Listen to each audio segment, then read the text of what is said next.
All right, we're gonna take just a moment here to make sure everyone is ready. So it is just slightly after 6:30, and if someone needs to go and take a quick moment, they can do that. 1 second. Hi.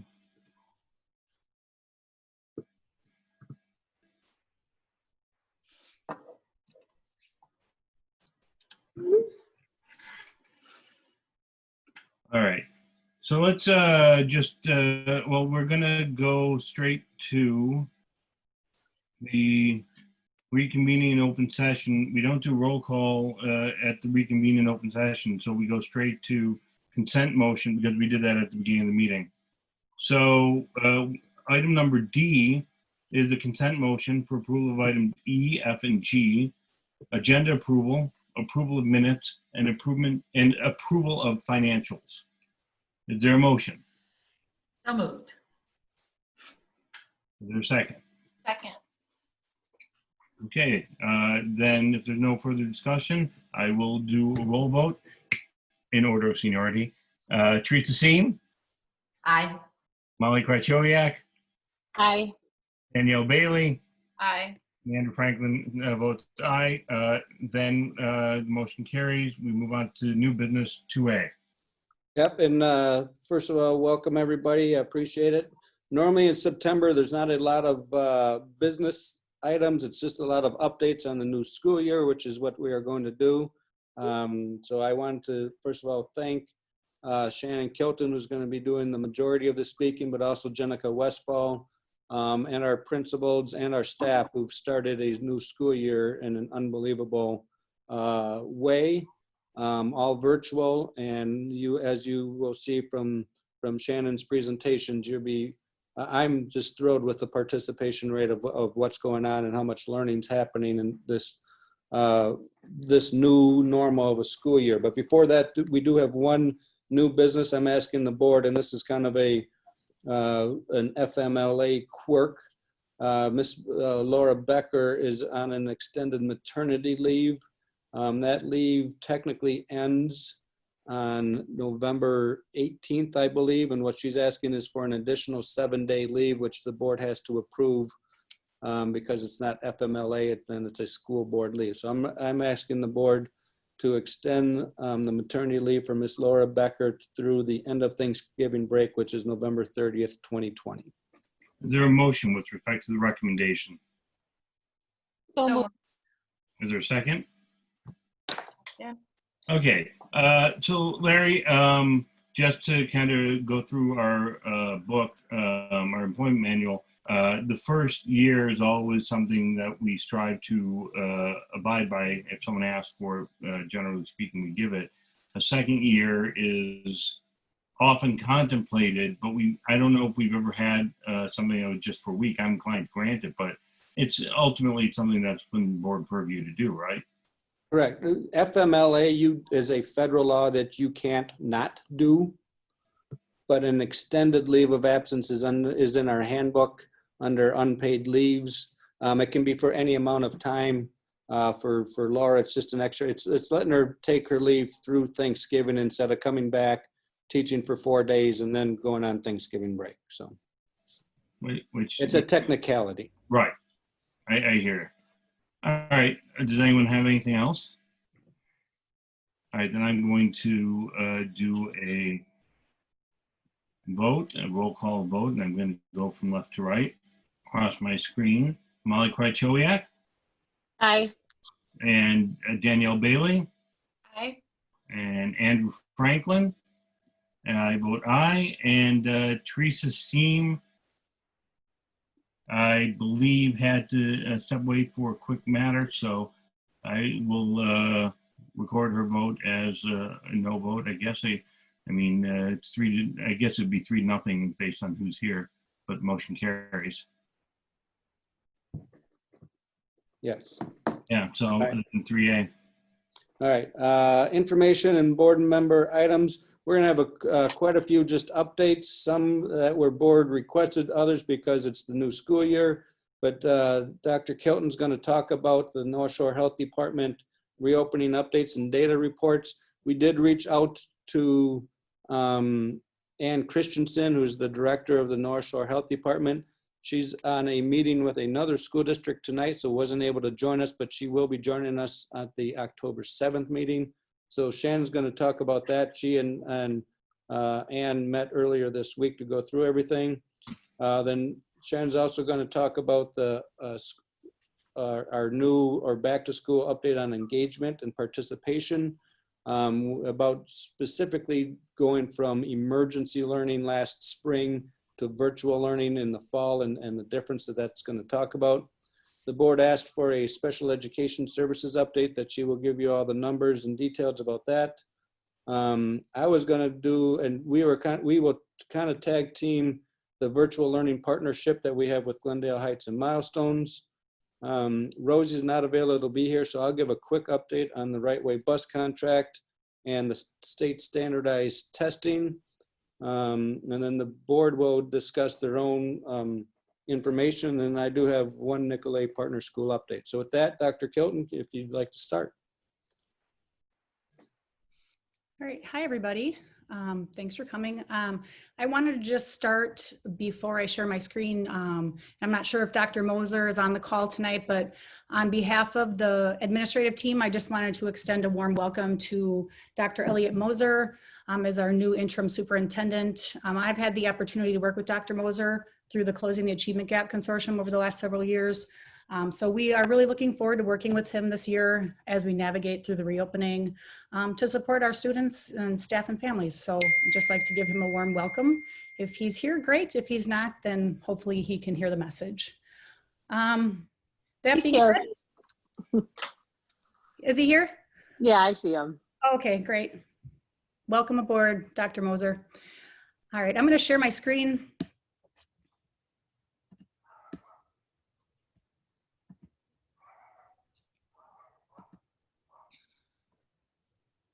Okay, and let me get rid of my face.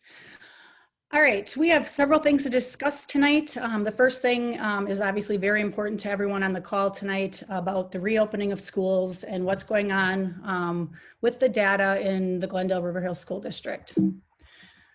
The first disclaimer I'd like to say is that this data is being presented directly from the North Shore Health Department. Any screenshot with data or data points is not something that the district has created. It's actually screenshots directly from the North Shore Health Department. And their most recent report to our district was given to us on September 11th of 2020. So pretty recent data, which is great. All right. Back in August, for those of us that have been on these board meetings, we know we've been working on this reopening handbook, and each meeting, people have been asking about the criteria or what metrics we would be using to determine when we would move from phase to phase through our reopening plan. On September 4th, the North Shore Health Department gave us the guidance that we've been waiting for and looking for, so we are very excited to share that tonight. In addition, the handbook has been updated with this information and is on our website currently, so for any of you out there that are looking to see this in handbook version, it is on the website. All right, so North Shore Health Department, they gave us guidelines for school decision-making, and here they are. Basically, the health department has given us 4 metrics to look at for how to determine to move between learning models. So we are currently in the virtual learning model, as everyone knows, virtual learning plus, and the health department has now given us these 4 criteria of how we figure out whether we're going to move forward into another model. So the first one is the COVID-19 burden, and this is going to be all mathematical based, so have fun with this. Basically, if you've been watching the news at all, you probably hear these reports from Milwaukee County or wherever people live. The COVID-19 burden is the number of cases in a 14-day period that are computed as a rate per 100,000 population, which basically allows a city like Glendale to be compared to a Brown Deer, which is a different size, or the city of Milwaukee, et cetera. The next one is the COVID cases, the 14-day trend in the percent positive of COVID tests and cases. Percent positivity is the rate of tests that are conducted during a time period that result in a positive rate. They're basically saying they want us to be at 5% in order to allow us to meet in person for students. And the last one is care, the percentage of hospitals not in crisis care and the percentage of hospital beds that are available. All right, so we're gonna dig deep into each of these categories. The first one is the burden. This is the number of cases in a 14-day period, like I said. You will notice here on the chart from the North Shore Health Department, we are at 187, which puts us in the high case rate, and that's the same with the North Shore Health Department at this point. For those people that prefer to look at charts, this is a plot of the same data. You'll notice at the bottom, which is hard to see, the data goes from March through September 8th. You'll notice there's a spike in mid-July there, and again, another one in mid-August, which puts us still in the high risk. This is basically the same data as shown on the screen before, just in a plot graph. All right, next one is the COVID-19 cases. These are the actual number of cases, not percentages of cases from August 28th. You'll notice there's a number 6 there, all the way through September 10th, which is 1. The nice thing that we're looking at this chart is that you'll notice the trend line is going down, which is the red line on the graph. The next criteria was the percent positivity, and this is a fun mathematical chart here. Basically, what this chart is stating is that the North Shore Health Department takes the percentage of positive cases for each day, averages those over 14 days, and gives us a 14-day rolling average. Our percentage right now, you'll notice on this chart, is 9.8%. And most public health sources are saying 5% or lower is ideal for permitting schools to meet in person. So again, we are high, but the good thing is if you look at the red, we are trending downward, which is where we want to go. And the last gating criteria is the hospital care. This one we get a green, and this again is from the Milwaukee County COVID dashboard. If you went to their website, you could actually pull this up yourselves. It talks about the percentage of beds that are in use by COVID positive cases. The ventilator use, you'll notice, is way down here, and the capacity is up here. The ICU bed usage, we're below the capacity, and same with the bed usage. So we get a green there on that one, so that's awesome. So the North Shore Health Department created this form here to help us guide as we look at transitioning between models for learning. And we are currently in the red zone because we are in the cases between 100 and 350, which means we should be virtual, which is what we are doing. You'll notice that this is marked over here, assuming the criteria in table 2 are green, we can consider physically distancing with and exercising caution. And I'll show you that table next. So the percent positivity, you will notice we were at 9.8%, that's below, but we are between the 5 and 10%. So that does give us the yellow, and we are trending downward. Our cases are trending downward, and our hospital is not in a crisis care. So we do meet the criteria to have some students in the building, which we do have right now, with extreme caution and care and physically distancing. So what does this mean as far as the data and what we've collected here? The recommendation to the board would be that we stay put where we are at in phase 2, which is the virtual learning plus. And basically what the North Shore Health Department is saying is that the indicator should be at a threshold for a minimum of 14 days before we even consider moving to the next phase. And just as a reminder, we get this data weekly from the North Shore Health Department specific to our school district. And then Larry and I have been reviewing the data, and then it comes to the school board twice per month for your review and the decision-making process and whether we stay put or move forward. And again, all of this data is directly from the North Shore Health Department. There is no one in the school district counting cases in the back offices. This is directly from them. So this would be a time if there's questions on the data. I'm going to stop sharing my screen, so if anyone's talking, they can see. Well, I have a question, not on data, but could you just kind of explain what happened this week over at Glendale Heights? I'm going to jump in. I'm going to share that with you, but I'd like to do that at the virtual learning partnership with Glendale Heights and Milestones, the letter D. Okay. Are you okay waiting until then? Oh, yeah, no, absolutely. That's fine.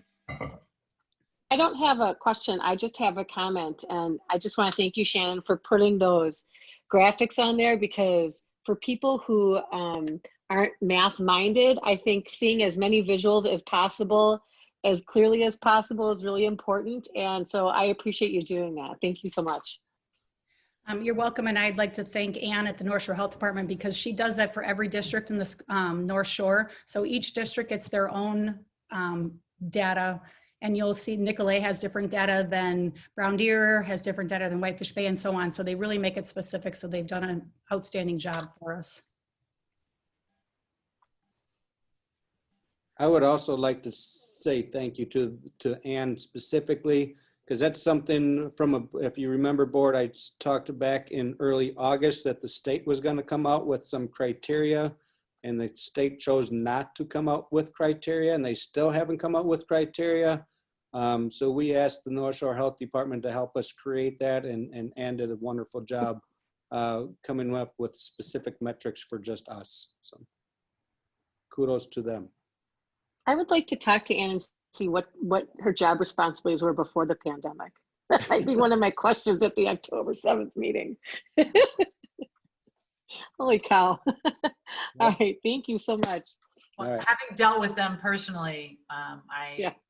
give kudos to the North Shore Health Department as well. They're very, very responsive, and I'm glad we have a great partnership with them. Thank you, Shannon. All right, Shannon, why don't you move on to, I'm not seeing any questions from the community or the board, so why don't we move on to the school update on engagement and participation.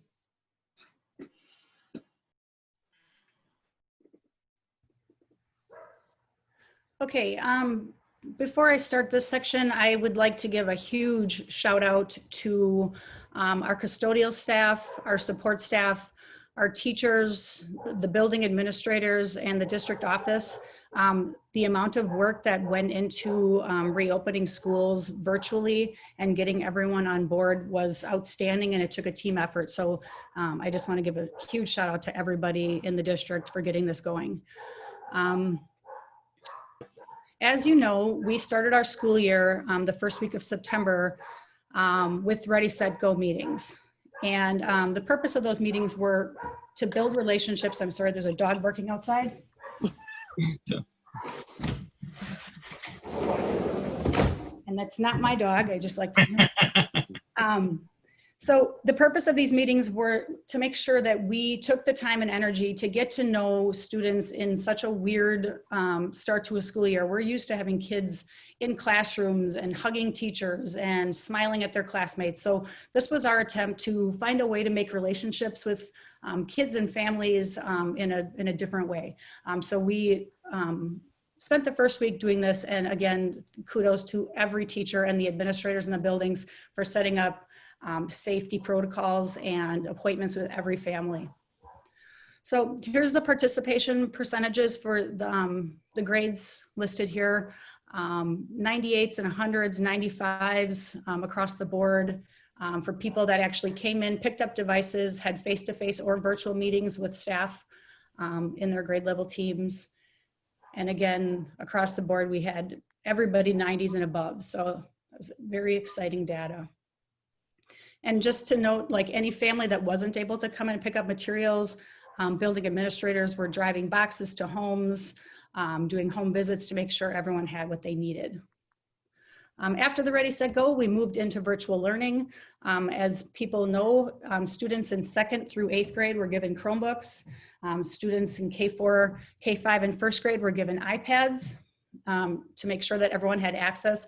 In addition, we passed out hotspots to any family that needed connectivity to get onto their devices.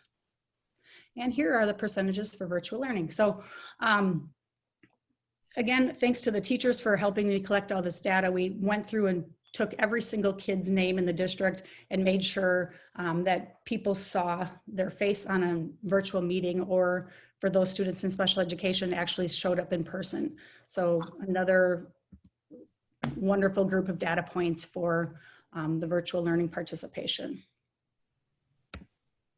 All right, any questions on this one? Question, Shannon? Yeah. I guess I'm not understanding these participation percentages.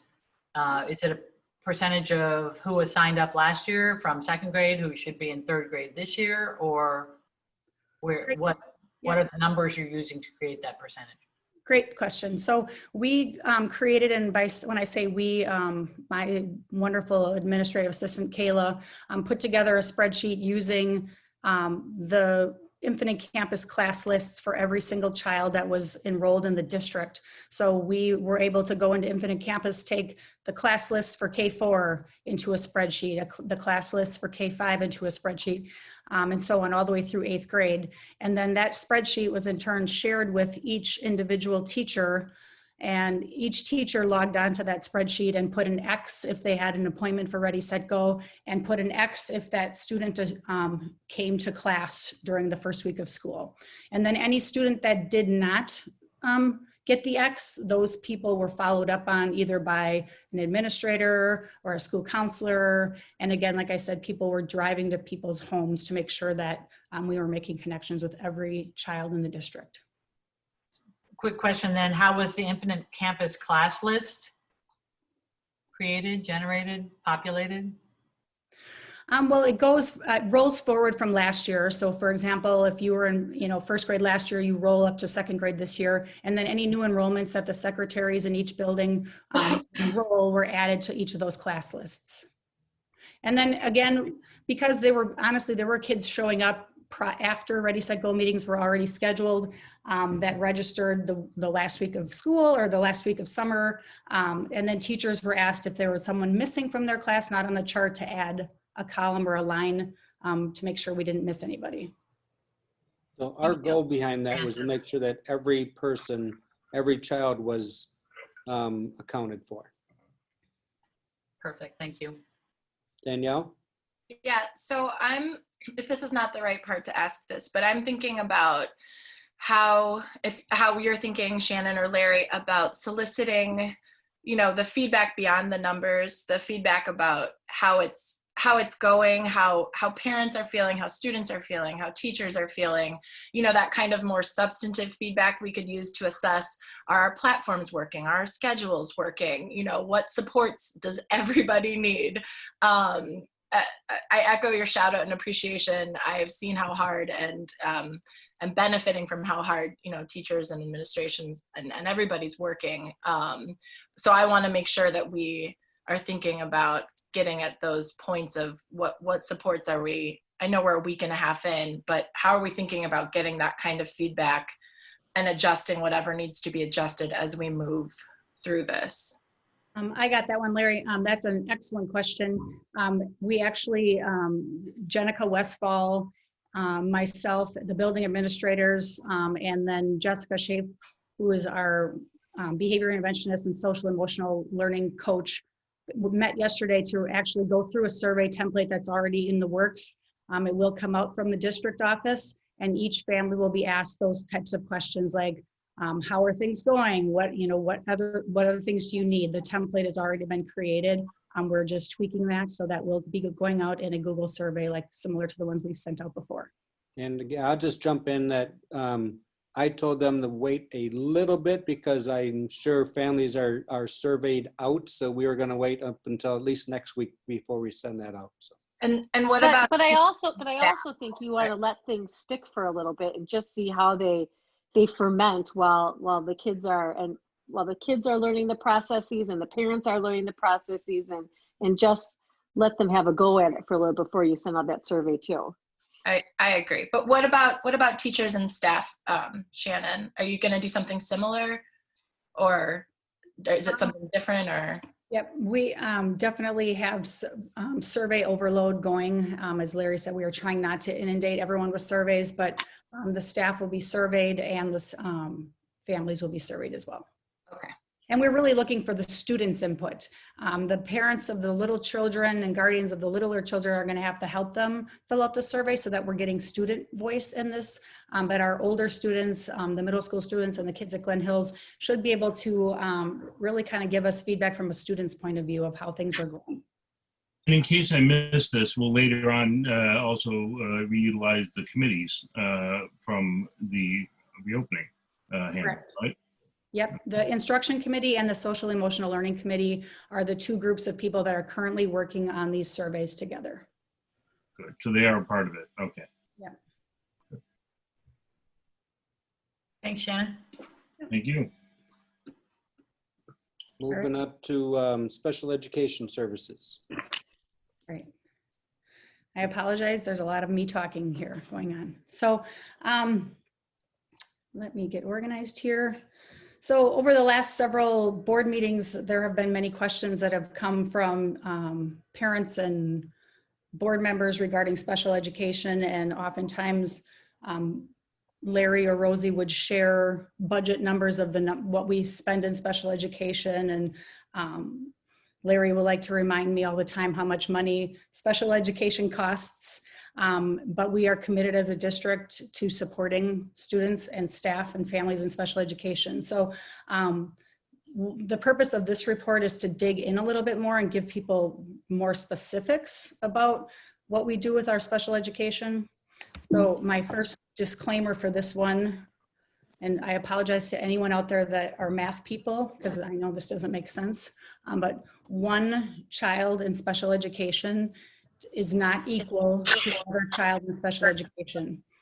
Every child has unique and individualized needs, and it's a very difficult task to do, to compare one student to another student, because their needs are so different, and that's why they have individualized education plans. So when I go to the next slide with the numbers, try to keep that in mind, that one is not equal one. So the chart on the left shows the data from the 2019-2020 school year. EC stands for early childhood, for anyone that needs that. But the number of students are listed on the table there. Well, I'm sorry, Shannon, hold on a sec. Can everyone make sure that they're muted? Because there's some feedback going on and I can't hear Shannon right now. Thanks, Karen, if you can help with that. Okay, so again, one doesn't equal one, but the students on the left column are from 2019-2020. You'll notice the number of students in each of those grade levels and the number of teachers that were assigned to those grade levels. When you say 0.5, that's really a whole person there. That person spent some time in K-5 and some time in first grade. The total number of students in special education, this does not include speech only, and we'll get to that in a minute, were 45 last year at the beginning of the year. And we had a total of 5 teachers at Parkway, and then a 9.5 support staff positions. Moving to this year, you'll notice the data on the right side. And I'd like to just draw your attention to the EC numbers.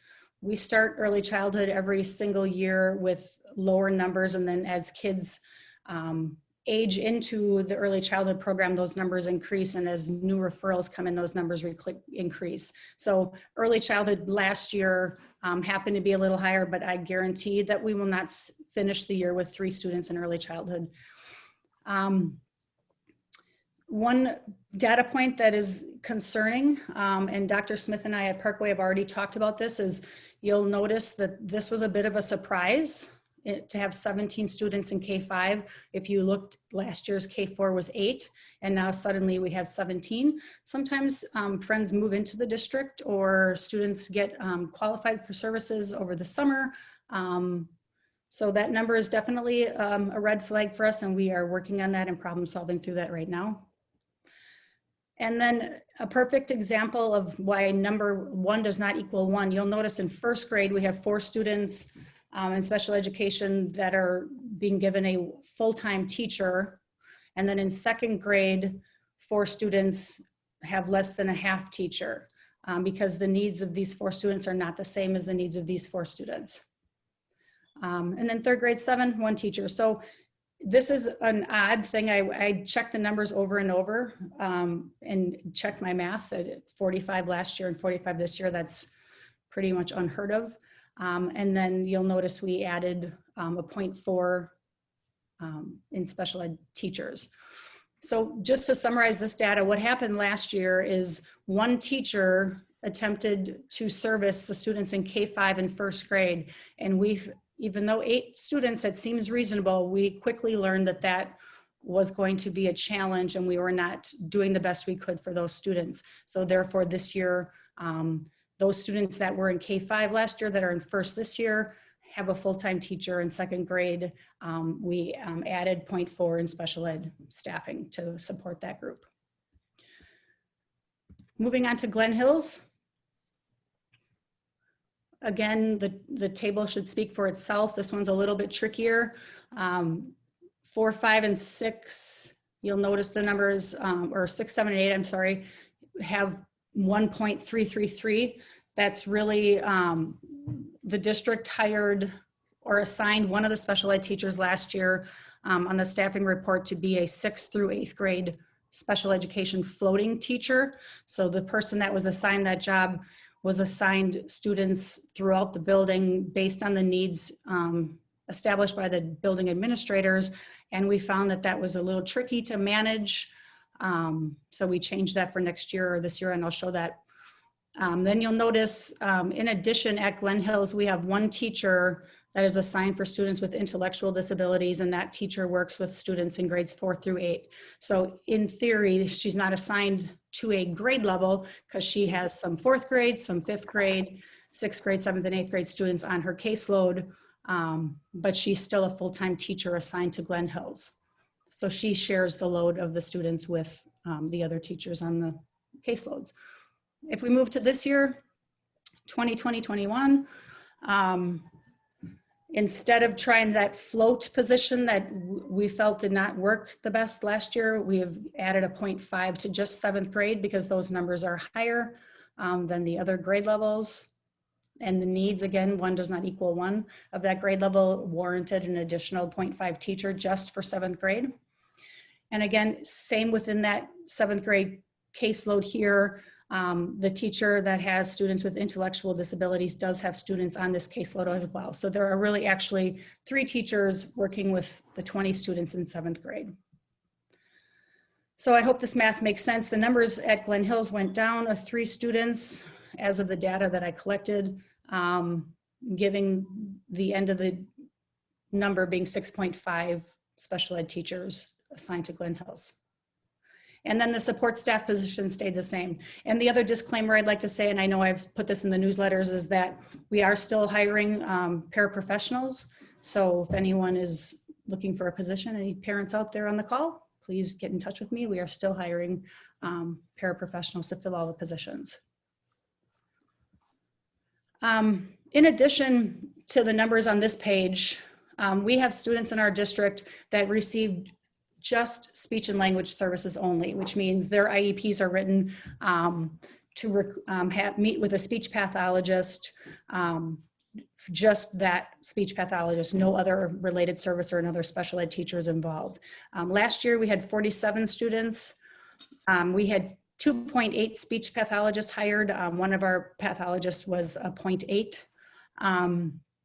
Plus we contracted through CISA 1, which I know the board is familiar with. When we have too many students and we can't service them with our staff, we lean on our professionals at CISA 1 to help support people in the daycare settings, people in doing some evaluations, etc. This year, our numbers went down in speech and language as of right now. And again, those will go back up if I'm a betting person.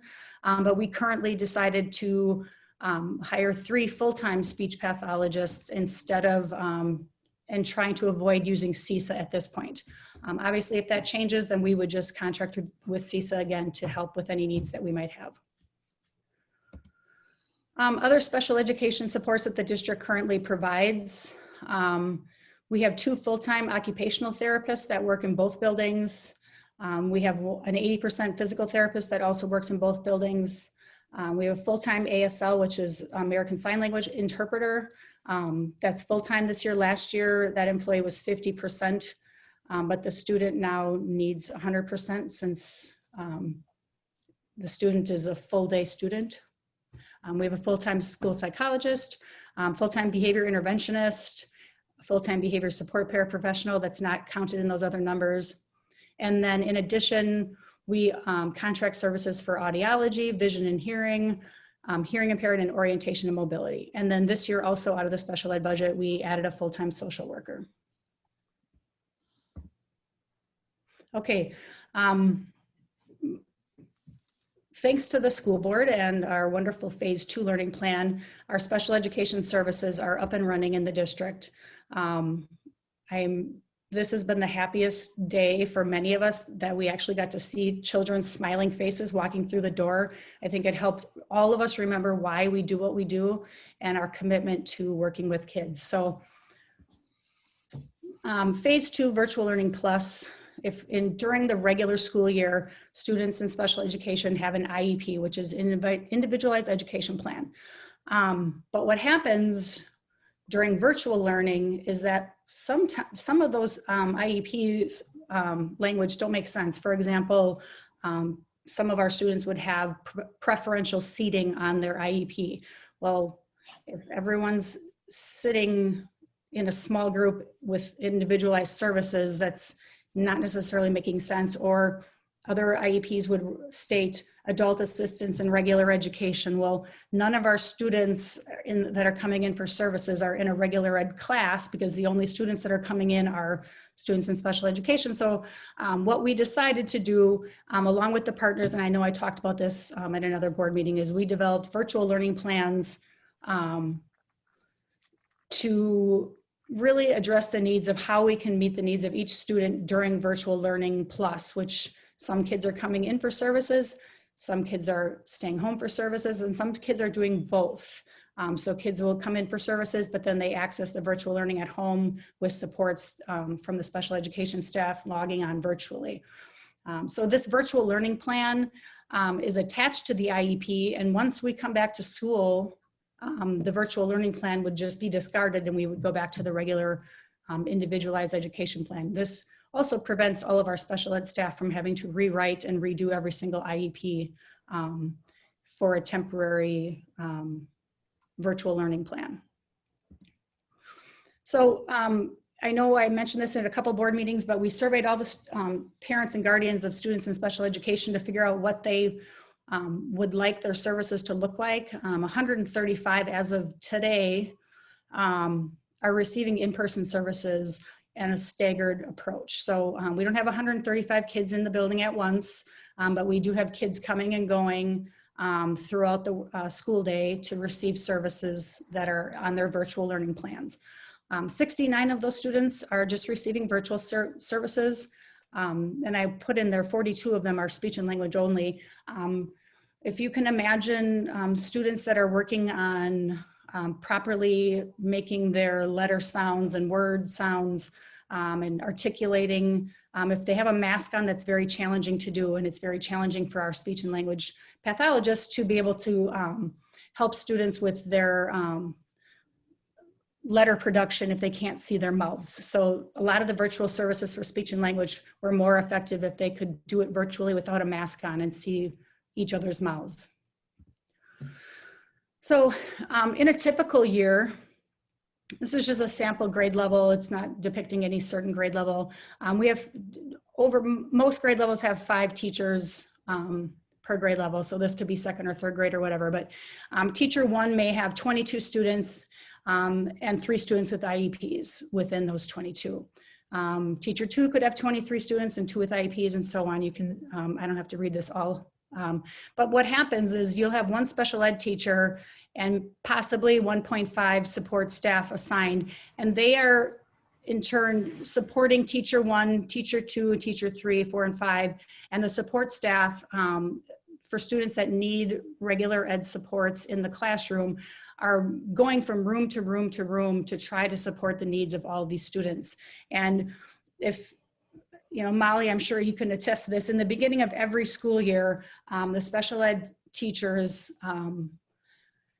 it's a very challenging job to try to schedule all of their supports and figure out which kid needs what and how to get into each kid's classroom and which kids need paraprofessional supports, when are they going to get their reading instruction, etc. This is quite the task, and our teachers do a phenomenal job of getting it organized. What looks different now, this is just a sample schedule. During a virtual year, you'll notice here, and I'm just going to show you on the cursor, on Mondays, this special ed teacher from 8:30 to 10:30 is seeing 5 students. And those 5 students are in one classroom. So this special ed teacher is not trying to go down the hall to teacher 1's classroom, teacher 2's classroom, etc. She has 5 students in her care getting services on Monday from 8:30 to 10:30. 4 different students come in the next day from 8:30 to 10:30. One person comes in at this slot, and then these 2 greens are the same.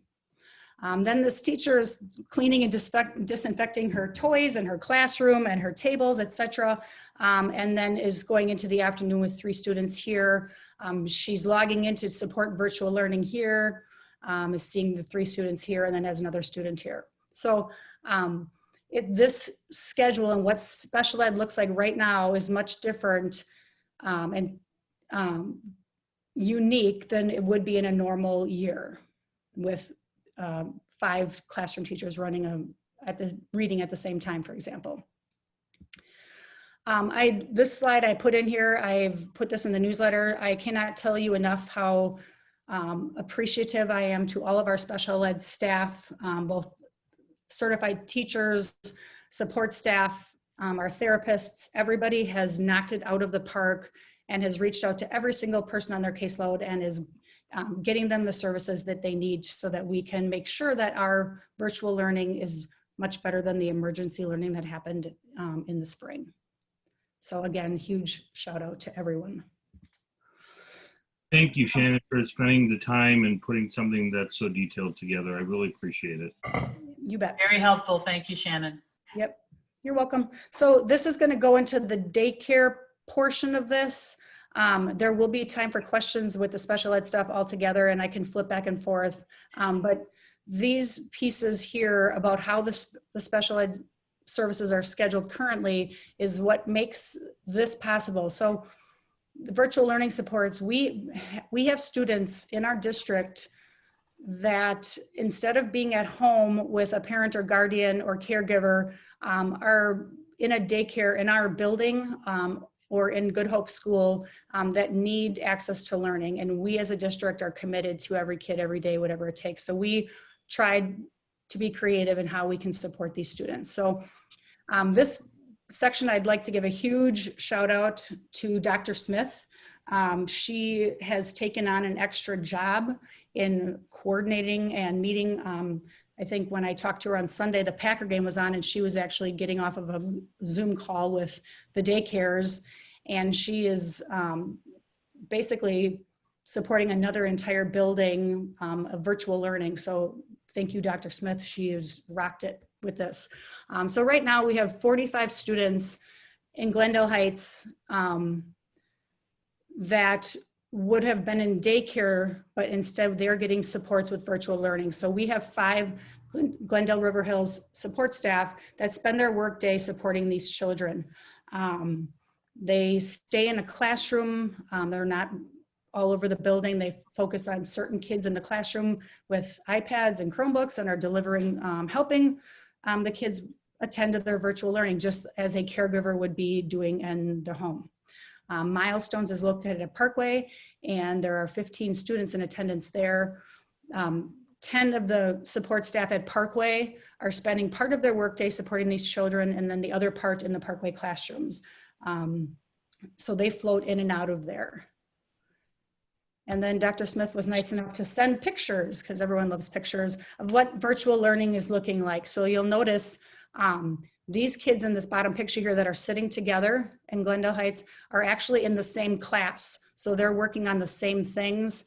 I was over there at the daycare, and one of them teachers was organizing a movement break. So this whole table actually got up and was doing like a Go Noodle movement break at the same time, where children over here were doing a math lesson or something. So it was just great to see. And then our support staff is going from table to table when kids are raising their hands where they have a question, or if they have a tech issue, so that these kids can engage in their learning.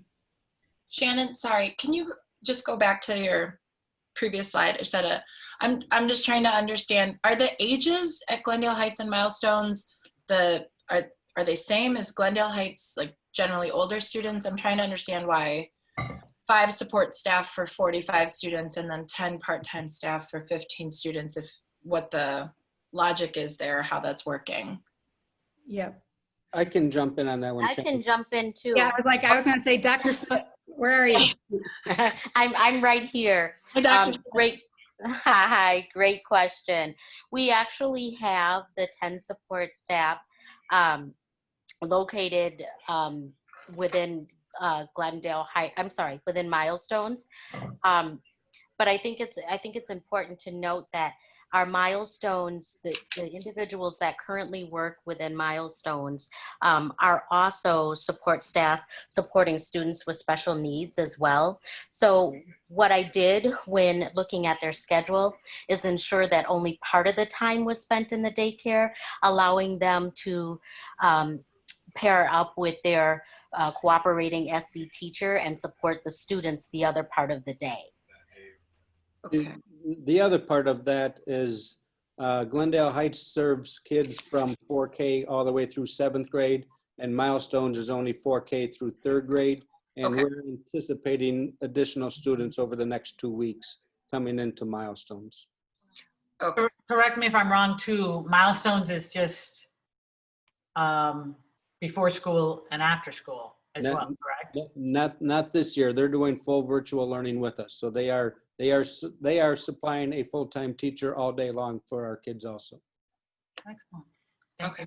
The other piece to note is that our support staff are simply there to help the Glendale-River Hills school districts with virtual learning. There is also a daycare teacher from Glendale Heights or Milestones in each of these rooms as well. So it's not just our staff on their own. The daycare providers in both organizations have provided staff as well. So it's a real partnership between both of the daycares and Parkway in particular. Students at Glen Hills, we do have, I believe, 2 or 3 students from Glen Hills that are at Glendale Heights, but there are no support staff being pulled from Glen Hills to help in the virtual learning in these locations. It's just Parkway staff that is helping out. So is this what phase 3 is supposed to look like, as opposed to having students who are vulnerable or have need to be in the school itself? Phase 3 is bringing in kids into our buildings. These daycare locations would be running whether we were providing supports or not. We just simply didn't. What was going to happen is students that, let's say these 45 kids at Glendale Heights, if we didn't partner with Glendale Heights and provide the supports, they would be in simply daycare, which could just be playtime or, games or whatever. And then when they got home at night, their parents or caregivers were going to have to watch recorded lessons of the learning that they would have missed during the day. So we wanted to avoid that by helping partner with these locations so that the kids that are in these locations could actually engage in live learning lessons with their classmates and their teachers. What's the financial arrangement here? Are we just giving them space and they're doing us a service? No, I can jump in on that one. Glendale Heights is our largest renter. They pay for the rooms over at Good Hope School, which is owned by the district.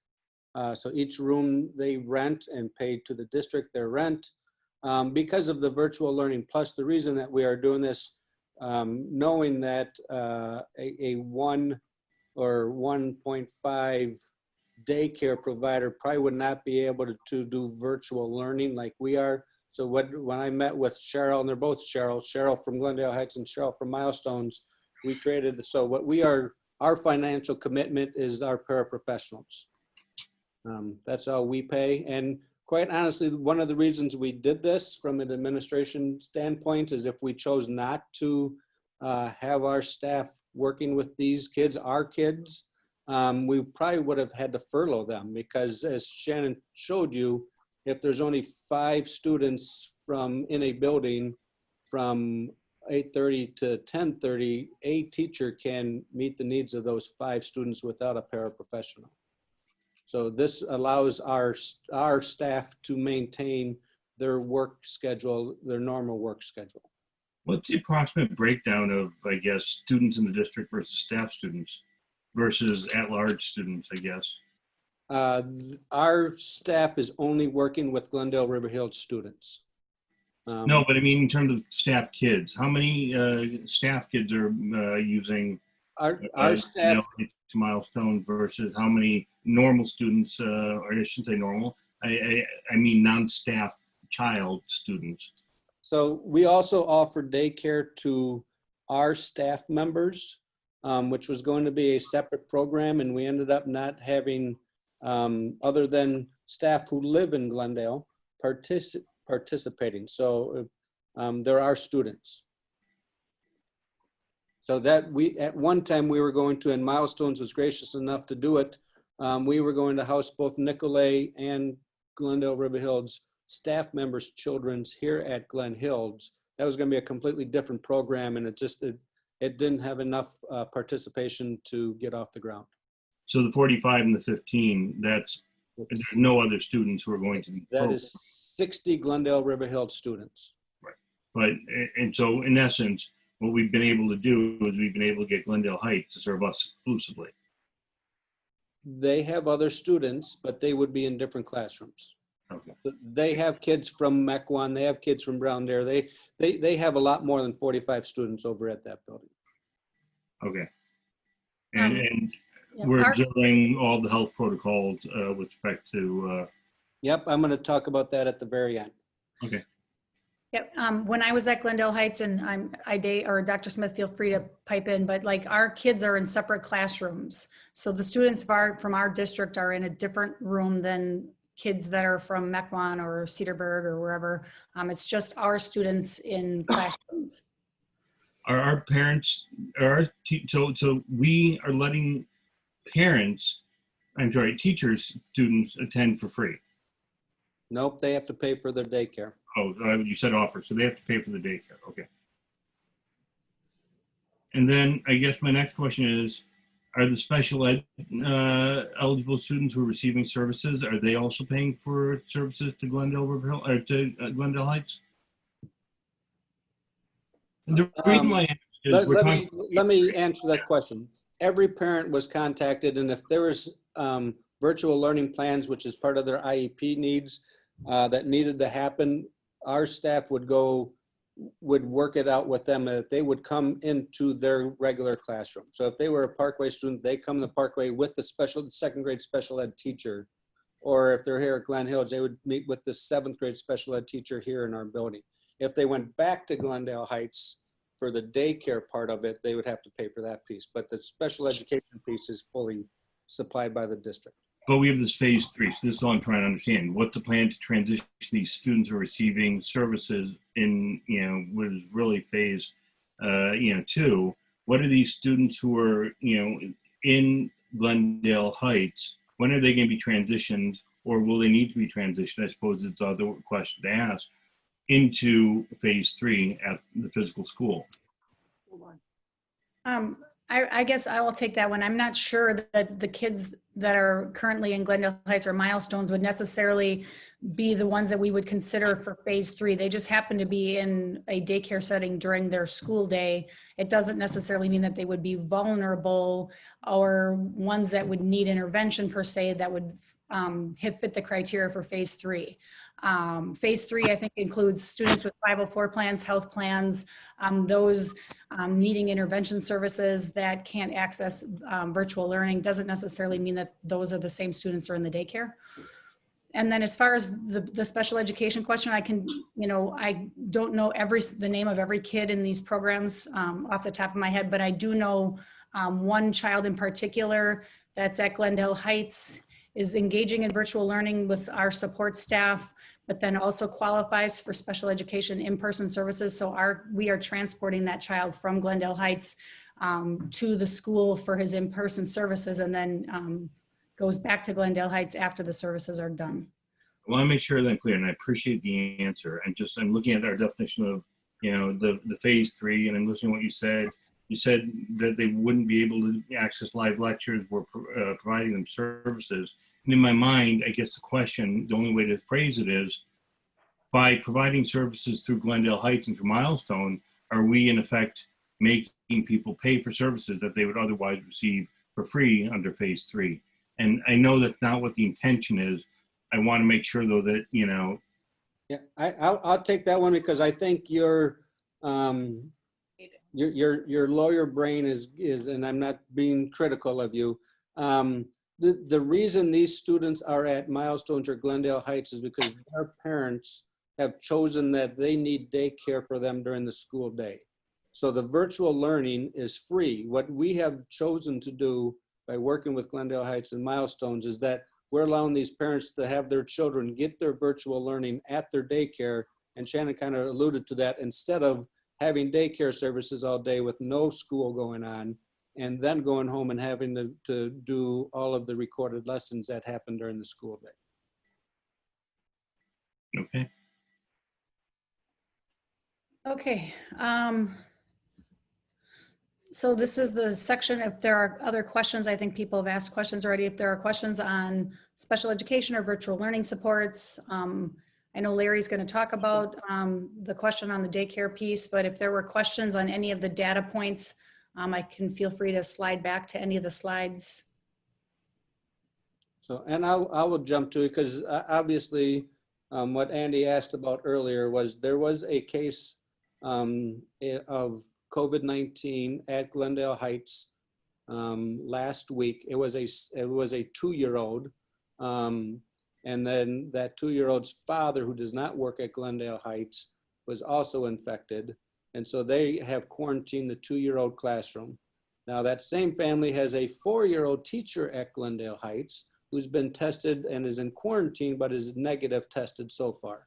So, and to be overly cautious, Glendale Heights is also quarantined that 4-year-old classroom, which did not include our students.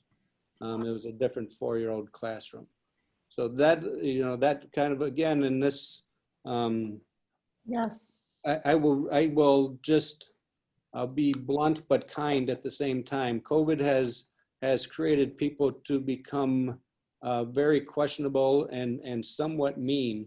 And so we want to make sure that, first of all, that the North Shore Health Department is working with Glendale Heights to make sure that every family that was affected knows that they needed to be in quarantine.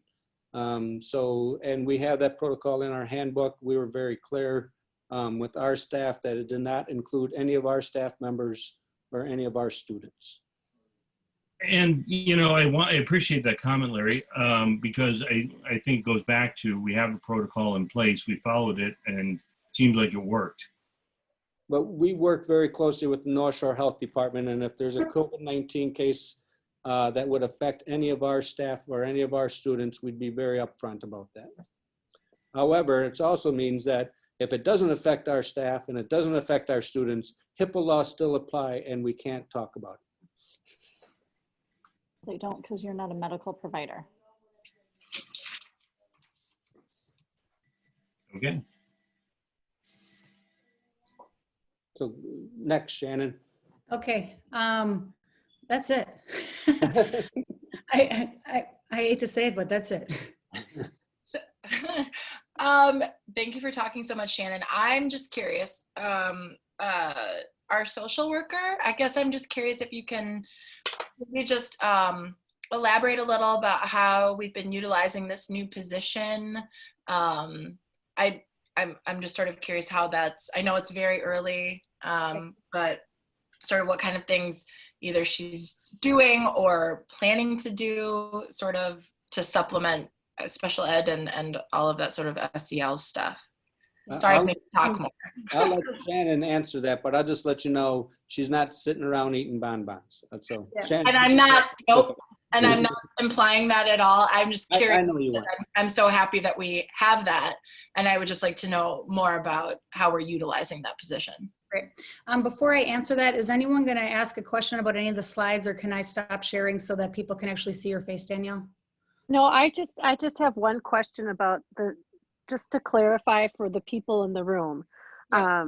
When you determine how many students per case manager, how do you determine that number? Like, and I'm certain that it varies. So I'm just wondering if you could quick explain why one classroom has 17, or one group has 17 per one teacher and another one has 4 to 1. Do you mind just explaining that? Yeah, so like I said, the 17 has definitely been a shocker for us. Dr. Smith and I talked about that we weren't anticipating that.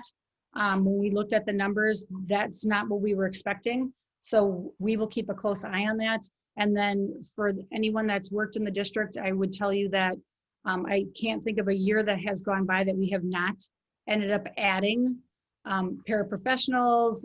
Last year, we added a support teacher to Parkway to address this need over here with the 0.5.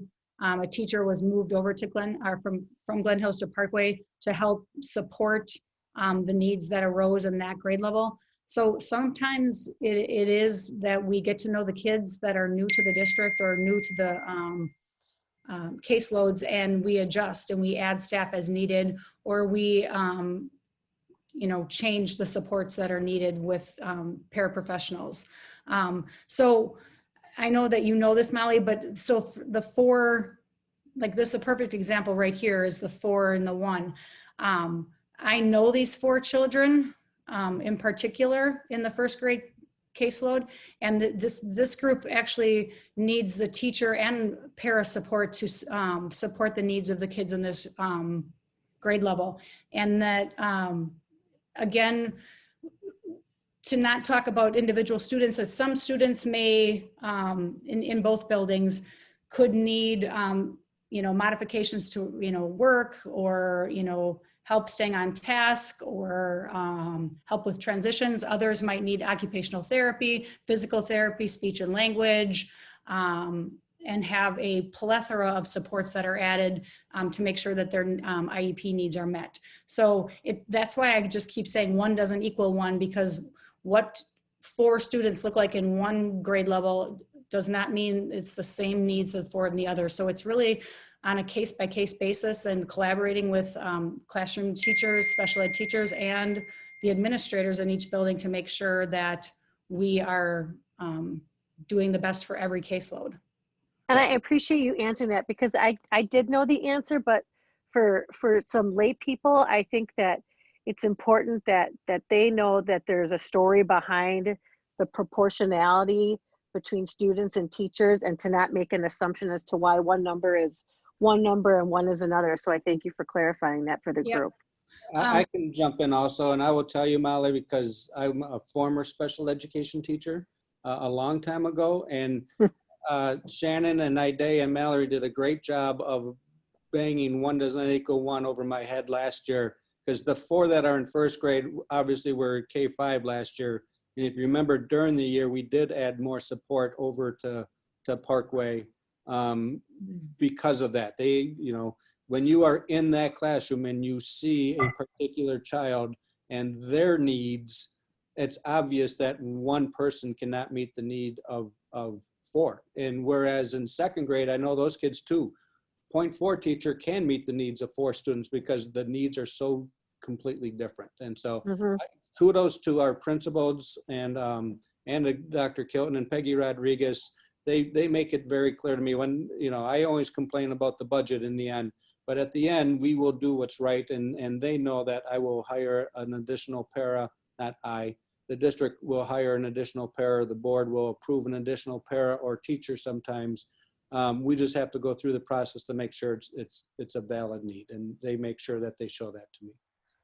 And well, I would add one more thing, and that is the fact that this year is going to probably look a little different because the special ed staff right now are basically meeting like with small groups of students on their caseload. They're really going to get a good idea of each individual's needs and how to support them without trying to also integrate them into the regular ed classrooms because there aren't any happening yet. So I think we may get a better handle on this as we are spending more time with individual kids right now than we normally would have the opportunity to. Right.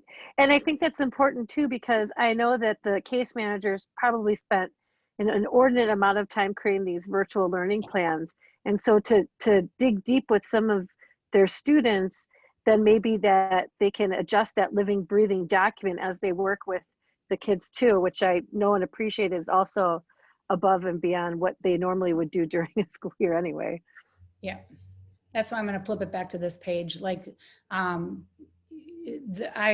so proud of the staff for all the extra time that they've put in to make this happen. So, and I have talked to many of the parents over the last couple of weeks. Our parents are so happy to have their kids back in school, getting the services that they need. Is everything perfect? Nope, it's not. We're still working out the kinks, but we are moving forward to meet the needs of all of our kids.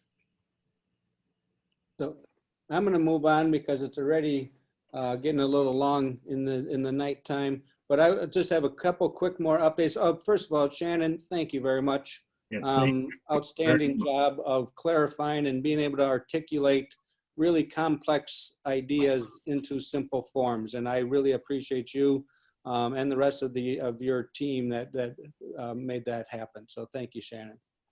You're welcome. Thank you, Shannon.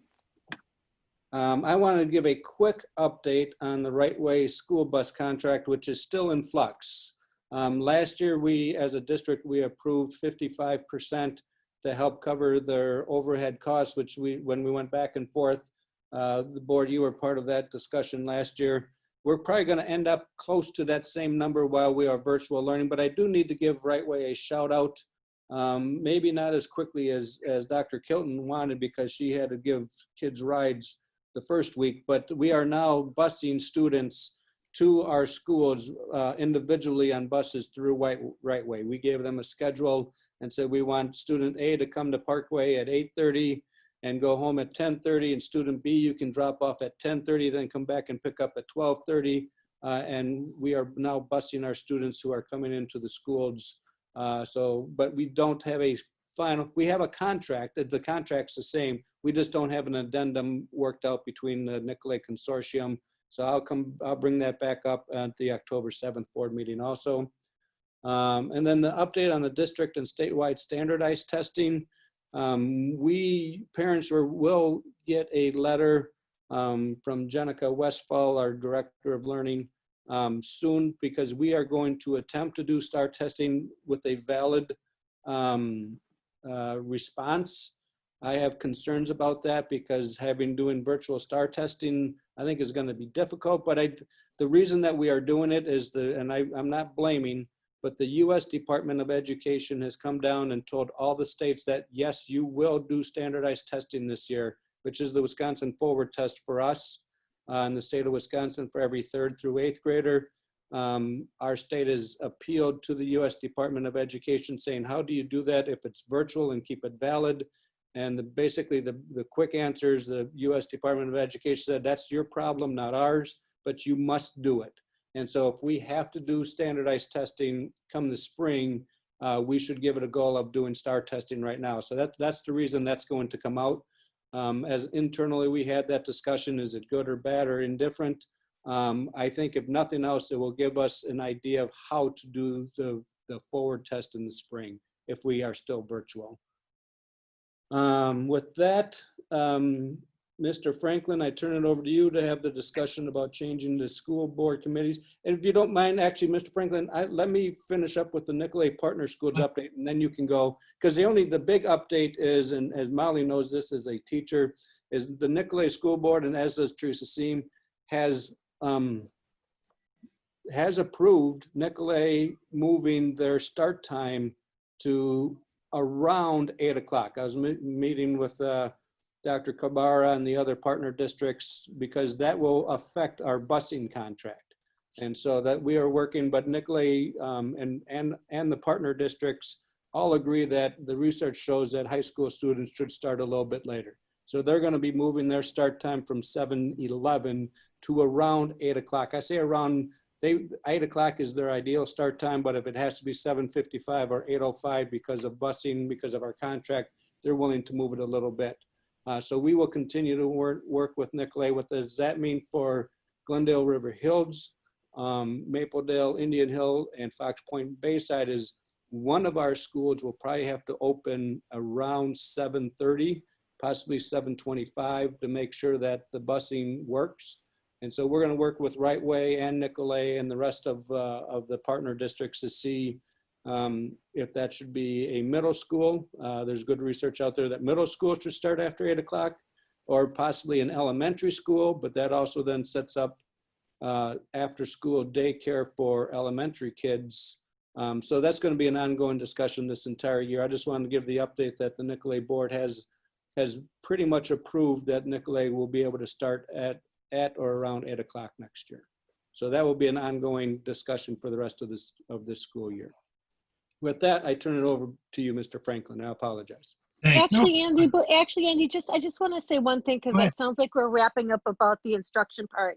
And I just want to tell every working person in our district, thank you so much for all the hard work you do. As a parent, I have big anxiety about my son, making sure he's getting the curriculum he's getting. And I know firsthand that every teacher, every custodian, every single staff member in the Glendale-River Hill School District is working their tails off to make sure that our kids are getting the best education. And it's also the first time they have done this. And I just want to remind everyone to give everyone a little bit of grace as we go through this process, because again, no one, and I mean no one, has ever done this before. That's right. Thank you, Molly. You're correct. Danielle, did you have something? Nope, just echoing. Absolutely. Agreed. Yeah. Quick question, Larry, on the Right Way contract, you mentioned an addendum. Yeah. Are they requesting an addendum for purposes of what they are required to be doing right now with respect to so few students having to go in and out of school? I think that the consortium and Right Way working together realized that an addendum is needed, paying a 100% contract, because technically our contract calls for services that aren't being rendered right now, because we Correct. don't need, well, except for a few students right now, and we could choose to say we're not going to uphold the contract. Last spring, what we chose to do as a district, as a consortium, and the boards approved, is that we talked with Right Way to make sure what were their fixed costs. So we weren't paying for gasoline, we weren't paying for their drivers because their drivers were furloughed. No profit, those type of things, and we chose the number at 55% of the original contract. So my guess is we'll end up somewhere right around there. We're just this is a Rosie, and I apologize that Rosie wasn't able to be with us. But between Rosie and the other business managers, they are finalizing that, and once it's finished, I will bring that to you guys. Larry, have you considered, I know other districts have done this, using the buses to deliver food or meals to students to actually like utilize them more within our contract, or is that, I'm sure you probably. That was a discussion item that was brought up last spring. That's something we could do. What we've chosen to do is that I think you know that we are offering lunches here at Glen Hills for any Glendale resident. But if families reach out to us and they can't get to us, that we have staff members who are willing to deliver it to their homes, and that for us it's not a large number of families who need that service. So that's what we've been able to do. Okay, just curious. Okay. And then I guess just to follow up, Larry, is the busing just for the Glendale Heights and for Milestones?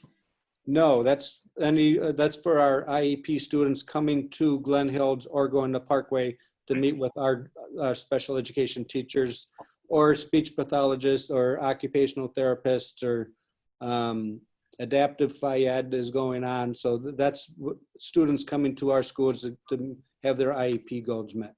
So we are technically in phase 3 then, the virtual learning plus. phase. Actually, we changed phase 2, if you remember, at your request to include the special Right. education We're students. not coming. in phase 3. I'm looking at the most I'm looking at the most recent version. So, okay.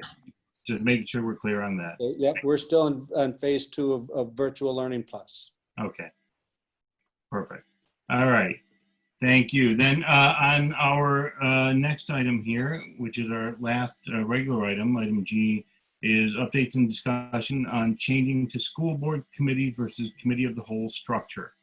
And so I wanted to offer just some discussion about what we're doing.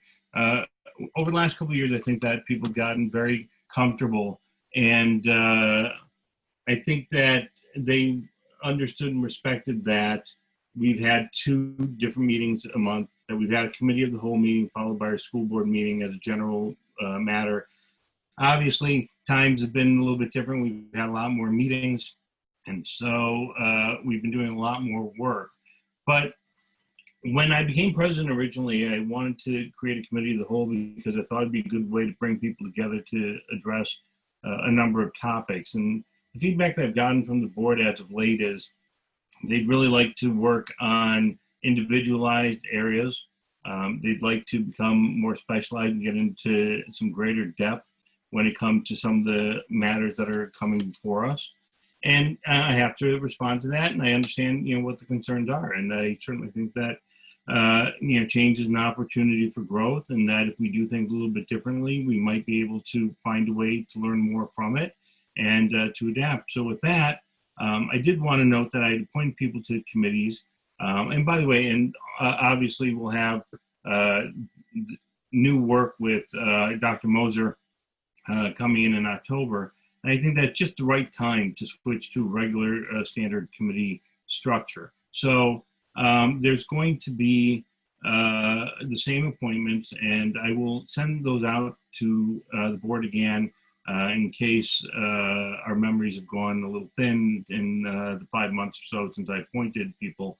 But what I'm going to ask the board to do is to provide some dates that will be compatible with you, Larry, and with other staff members who would be necessary, so that we can start to have a regular meeting at least once a month for each of the committees. And that would be the target goal. It doesn't exclude committee of the whole, but I'd like to see this take off as early as October, but I don't really have a fixed date yet. But I do think that once we know what our schedules are, we can start to unpack how we're going to address it. But I wanted to make sure the board was aware of that, and I wanted to make sure the public was aware of that. The downside to that is that there will be more meetings that are going on, but I do think it'll allow people who are also in the public an opportunity to focus on the issues that matter to them most as well.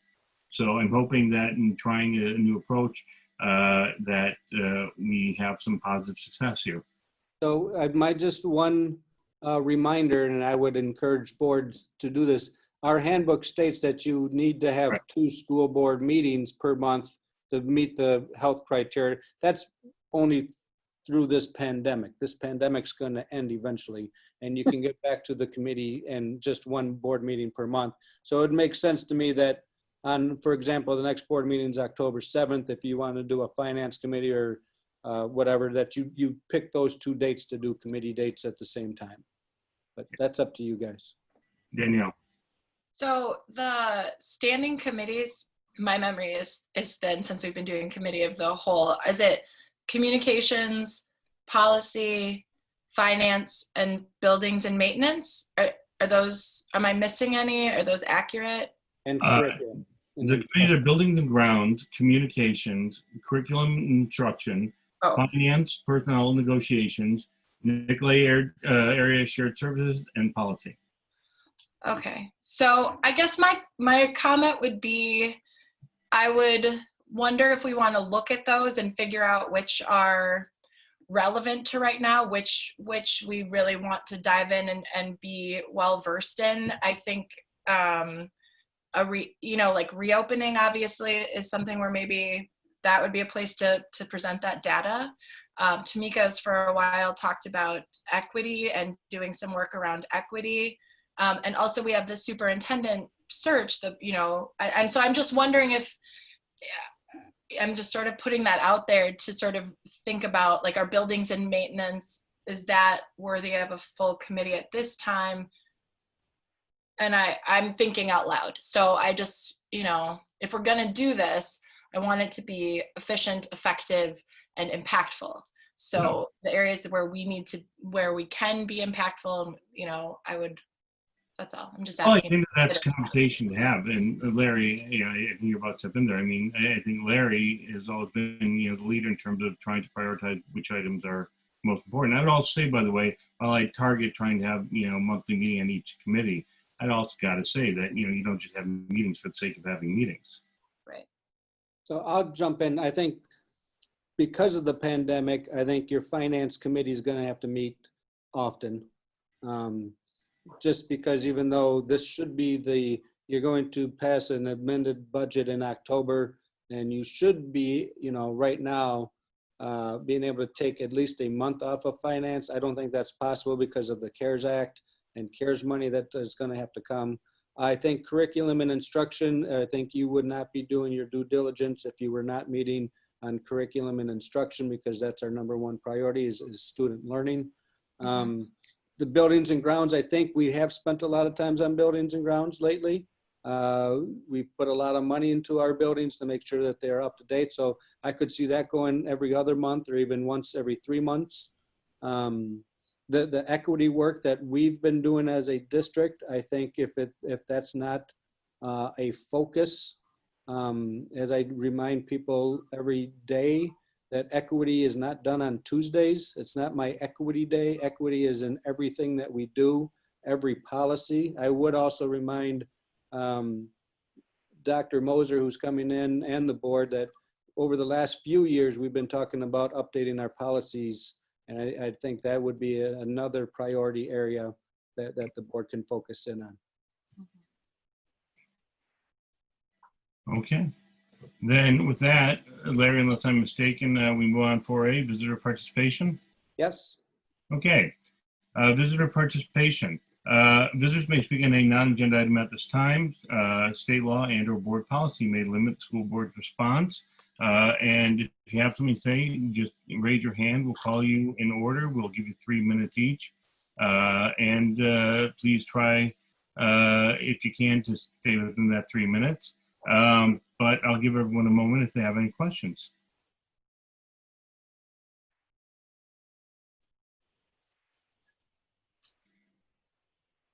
Okay, let's start with Eric and Tracy Stetler.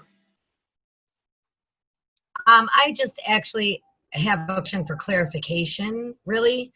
For the lunch service that was just changed to be any child under 18, and in that post it says that until the fund runs out. And I just would like a little, like my kids are very nostalgic about the hot lunch program, but I don't necessarily need to be, I would like to contribute if I can, if it helps the fund. And so I just would like a little bit of clarification as to what does that mean? Is that, can I order per week because my kids like the pizza dippers, or should I be more of the frame of mind to get this fund to go as far as it possibly can throughout maybe the spring? Tracy, that's a great question, and thanks for asking it, because that language is taken directly from the federal government, and it's not a Glendale-River Hills fund. That's at the very beginning of this year, we were just going to offer our normal hot lunch program. And if you wanted to participate, you would come and you type in your PIN number, or your child would type in their PIN number. We were planning on doing that all the way up until September 1st, when the federal government changed their rules and said, you know what, this has worked so well during the summer. We will continue this until they change their mind. So we're going to continue to offer free lunches to any child under the age of 18 in Glendale. That's been approved by the Wisconsin Department of Public Education and the U.S. Department of Education. I can't tell you when that will change, but when that changes, we will go back to our normal, regular hot lunch program. Okay, thank you very much. That clarified kind of what I was looking for. And I also just want to shout out to all of the board members and all of the faculty and the staff and our teachers that come into my home every day, and just to say, they absolutely amaze me with their hard work and their patience and their resilience to teach our students every day, and how very much hard work you guys have been doing, and how much peace of mind all of your hard work has been giving everyone in the community. And I just so much thank you. 5 cheers. Thank you very much. Okay, is there anyone else? We do have time.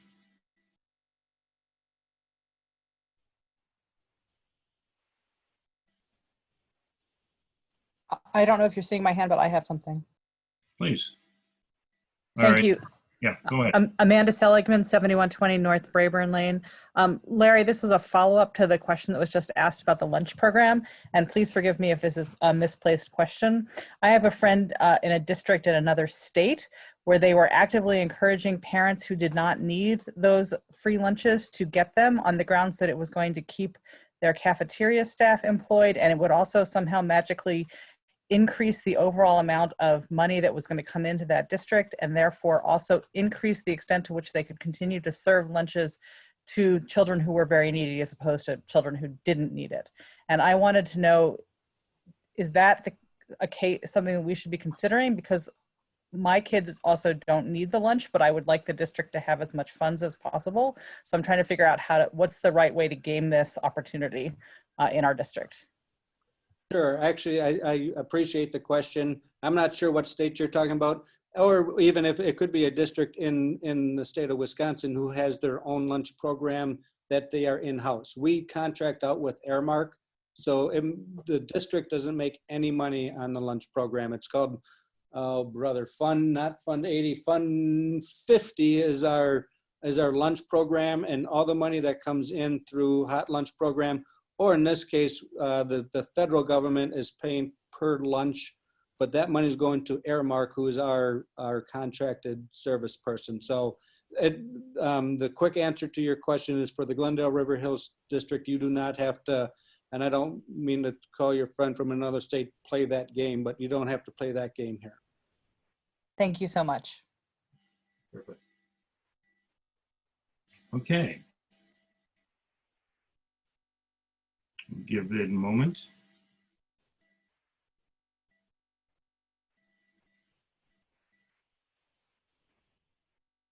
And if there's no one else, I'm gonna go for a motion to adjourn. So I guess I'll be an auctioneer here, calling once and calling twice. Jennifer Doss.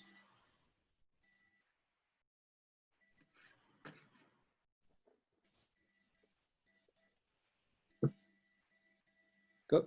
Well, Jennifer. Sorry. Hi. Can you hear me? yep, go ahead, Jennifer. Hi. So Jenny Doss, and I just wanted to really compliment all of the special ed teachers for all of their, and the administration and everybody who's been doing such a really awesome job on the virtual learning plans, for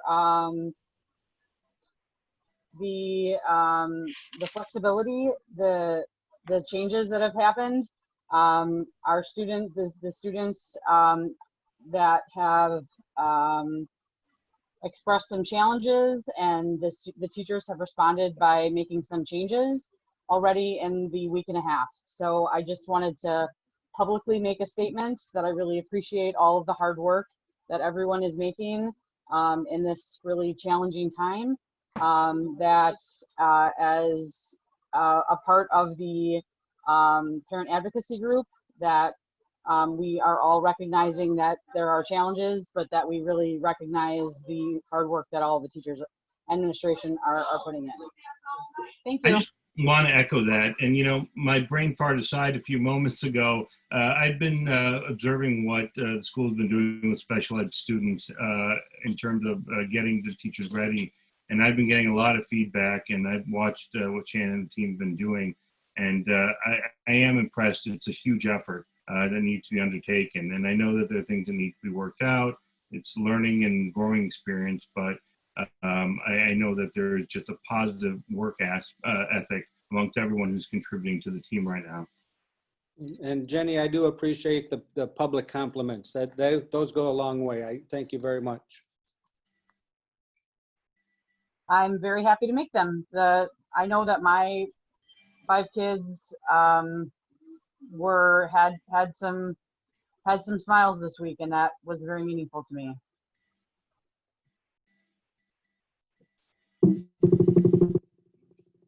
That was my fault. Sorry about that. All right, then. So that was our last person going once, going twice. I'm going to close visitor participation for the evening. I want to thank everyone for showing up. I really appreciate everyone's attendance here tonight. And as Larry indicated, our next meeting will be October 7th, and we'll be working on details from there. So thanks again for joining us. I'm going to do a quick motion to adjourn, starting by asking if there is such a motion. So moved. All right, Danielle. I'll take the second. Okay. Then going from right to left in order of non-seniority, we'll start with Danielle. a non-senior I guess. Molly. Hi. And Teresa. I'll make a senior I. Okay. And I'll also vote aye. And the motion carries, so the meeting's adjourned. Thank you, everyone, for joining us tonight. Thanks, everyone. Stay Hi, safe. thank you.